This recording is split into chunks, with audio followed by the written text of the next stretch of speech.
riset itu bukan hal yang momok gitu, yang menakutkan.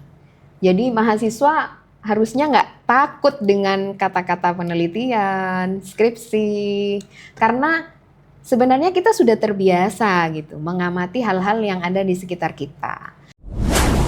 Deka Vibes. Halo Sobat Deka Vibes, selamat datang kembali di cerita inspiratif dalam perspektif kreatif, visual, dan sosial yang pastinya relevan banget buat kita semua, anak muda, mahasiswa, dan siapapun yang peduli dengan masa depan. Saya Anis Kurli, hari ini kita akan masuk ke topik yang cukup menginspirasi dan sebagai motivasi bagi kita semua. Yaitu topik kita hari ini adalah mengenal lebih dekat sosok Dekan Visip, Unija, peraih hibah DPPM 2023 dan tahun 2025. Beliau salah seorang akademisi, pemimpin, dan juga inspirator. Beliau adalah Dekan Fakultas Ilmu Sosial dan Politik Universitas Sriwijaya, dan yang lebih keren lagi, beliau 2 kali berturut-turut mendapatkan hibah DPPM dari Kemendikbudristek Dikti atau yang hari ini dikenal dengan Kemdikti Saintek, yang telah saya sampaikan tadi pada tahun 2023 dan 2025. Untuk itu, Sobat Deka Vibes pasti penasaran nih ya, kayak apa sih orangnya? Yang pasti nih, kalau saya spill dikit, orangnya cantik guys. Orangnya luar biasa. Dan cukup inspiratif sekali. Langsung aja yuk kita sapa. Beliau adalah Dr. Lilia Aisyah Haris, SAP MAP. Halo Ibu Dokter. Halo Mas Anis. Gimana kabarnya hari ini? Alhamdulillah luar biasa baik. Sehat ya? Sehat-sehat. Tetap produktif nih? Insya Allah. Wah, luar biasa ini. Sosok perempuan yang sangat luar biasa dan cukup menginspirasi. Ibu Dr. Lilia Aisyah Haris, mungkin sedikit nih bisa cerita pada kami tentang bagaimana perjalanan Ibu, perjalanan akademik Ibu, dan karir Ibu Dekan hingga bisa menjadi Dekan Visip hari ini. Yang mungkin kalau kita boleh bicara ini apa ya, sangat jarang lah, apalagi perempuan ya Bu ya, hidup di Pulau Madura, yang mungkin konotasinya selalu, oh masa ya seorang perempuan bisa, sampai pendidikan doktor dan sebagainya. Nah ini sangat luar biasa sekali.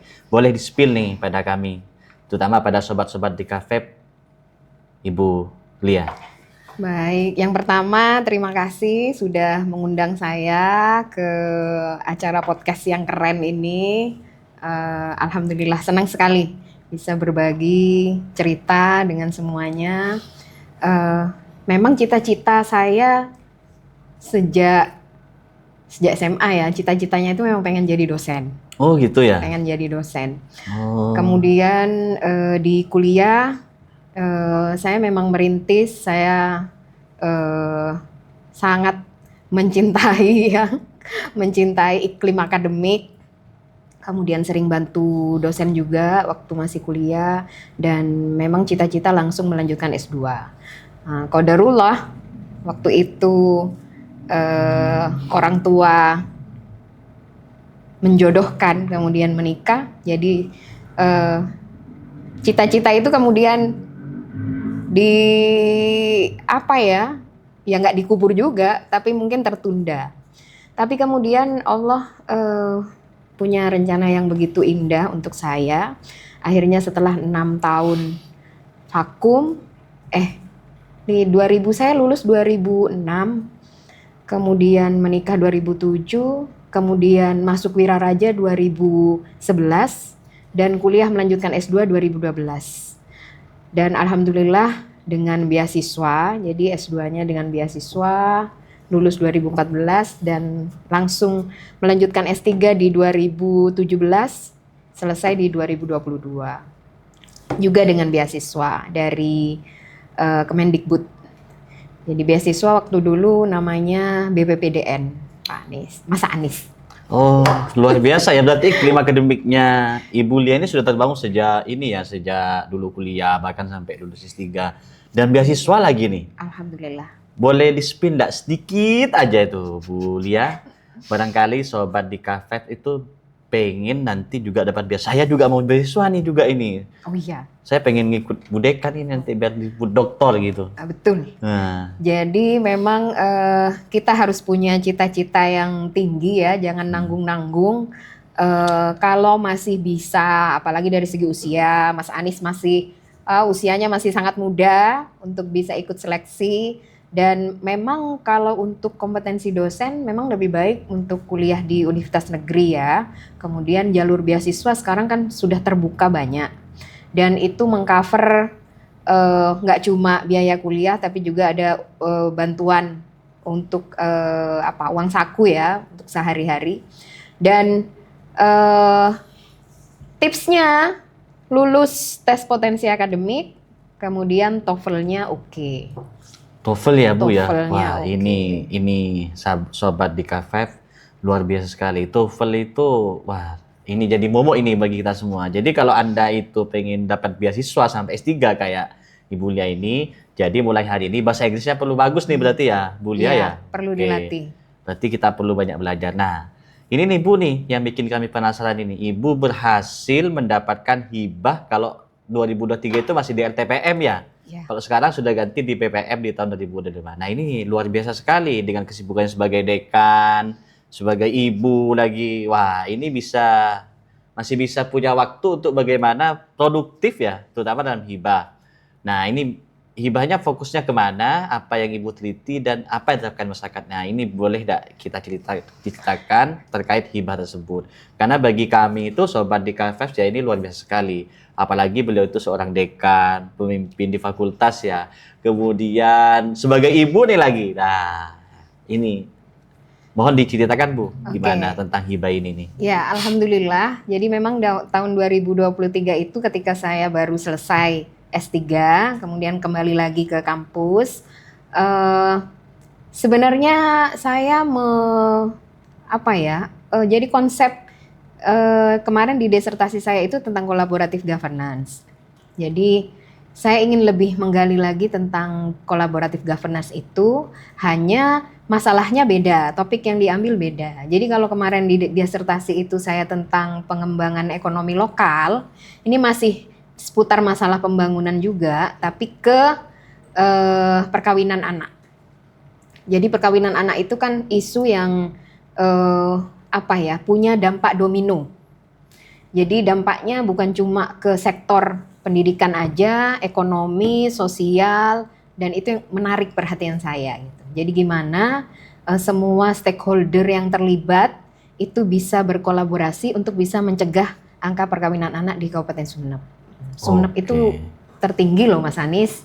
Di Jawa Timur dia masuk salah satu kabupaten dengan angka perkawinan anak yang tinggi. Wah, jadi dari situ Ibu Lia itu terpanggil ya? Ya. Terpanggil untuk Kira-kira bagaimana begitu. melakukan penelitian dan mengajukan hibah sehingga progresnya nanti bagus nih ya. Betul. Kira-kira dampaknya itu salah satu setelah dilakukan kegiatan tersebut ada enggak dampak baik perilaku atau mungkin pola pikir lah ya, sosialisasi yang telah dilakukan selama ini. Baik, jadi kami ini tim peneliti ya, setelah melakukan penelitian, kemudian kita juga mengembangkan rekomendasi penelitian itu dalam bentuk pengabdian masyarakat, Mas Anies. Oke. Pengabdian masyarakatnya kita, yang pertama kita melakukan sosialisasi ke sekolah-sekolah, yang berbasis, baik itu sekolah yang berbasis pesantren ya, maupun sekolah umum. Nah, harapannya dengan anak-anak usia sekolah SMA begitu kita sounding bahwa betapa pentingnya pendidikan, kemudian resiko-resiko yang mungkin dihadapi ketika mereka menikah di usia anak. Itu kita berharap dengan itu kemudian mereka pola pikirnya berubah dari yang tadinya misalnya berkeinginan untuk menikah selepas SMA, akhirnya mereka enggak, kita kuliah dulu gitu, sekolah dulu. Harapannya begitu. Dan alhamdulillah beberapa sekolah yang kami datangi, antusiasme anak-anak untuk ikut, kemudian untuk sharing tentang pemikiran mereka tentang perkawinan anak ini bagus, disambut baik. Wah. Jadi itu dampak yang mungkin sudah dirasakan ya, walaupun hanya sebatas kita sosialisasi, edukasi, Betul. paling tidak dari akar rumput paling bawah siswa itu adalah bagaimana ada perubahan perilaku ya. Benar. Nah kemudian nih Ibu Lia, nah bagaimana harapan ke depan nih untuk FISIP, untuk mahasiswa, bahkan mungkin untuk para akademisi ya, para akademisi khususnya di Universitas Wiraraja atau barangkali secara umum, untuk bagaimana terjun di riset dan pengabdian ke depan itu seperti apa? Ya sebenarnya kalau mau apa ya namanya ya istilahnya itu riset itu bukan hal yang momok gitu, yang menakutkan. Jadi mahasiswa harusnya nggak takut dengan kata-kata penelitian, skripsi, karena sebenarnya kita sudah terbiasa gitu mengamati hal-hal yang ada di sekitar kita.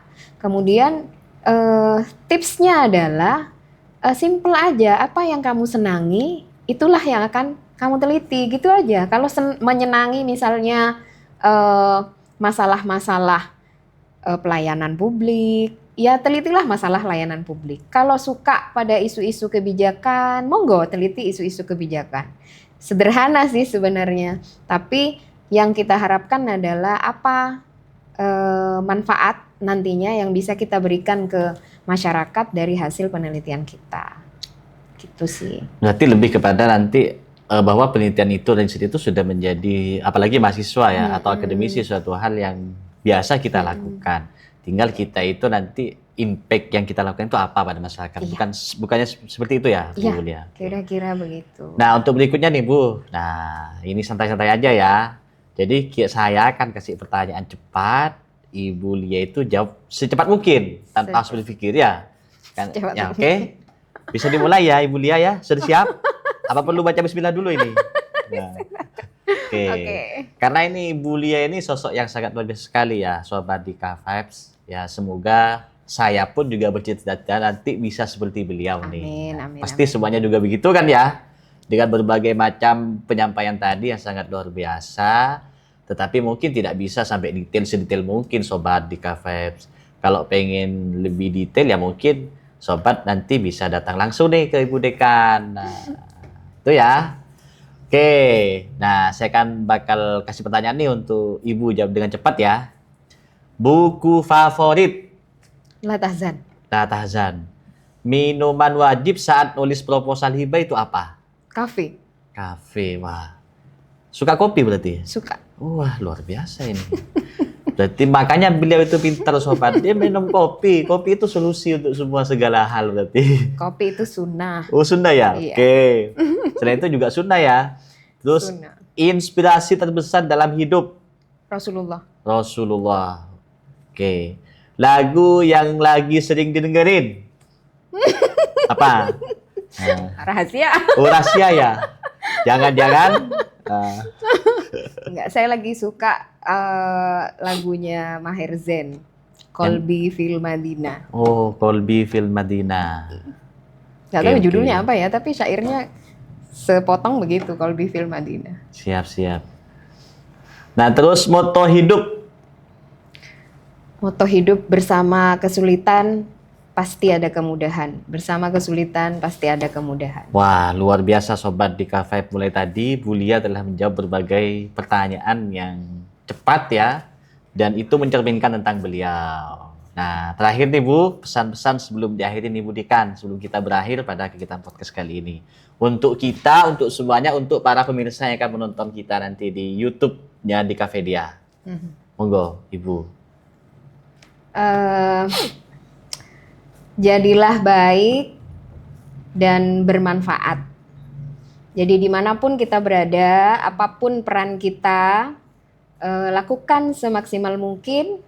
Jadilah baik, jadilah hamba Allah yang disayang sama Allah. Dan ketika kita nanti pulang, kita dikenang sebagai orang yang baik. Oke, terima kasih Bu Lia ya pesan-pesan terakhirnya. Wah, seru banget ya ngobrolnya hari ini. Terima kasih banyak Ibu Dr. Lilia Hasha Haris atas Sama-sama, waktunya dan kehadirannya Mas hari ini.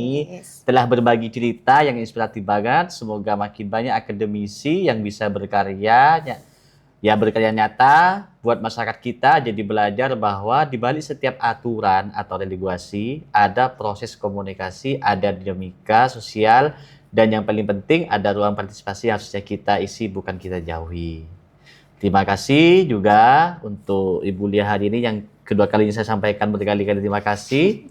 Jadi Sobat Dika Vibes, sampai di sini dulu obrolan kita hari ini. Jangan lupa follow YouTube kami dan media sosial kami yaitu Dikapedia untuk mendapatkan informasi seputar dunia kreatif dan berbagai informasi lainnya. Tetap kreatif, tetap positif, dan sampai jumpa di episode berikutnya. Terima kasih.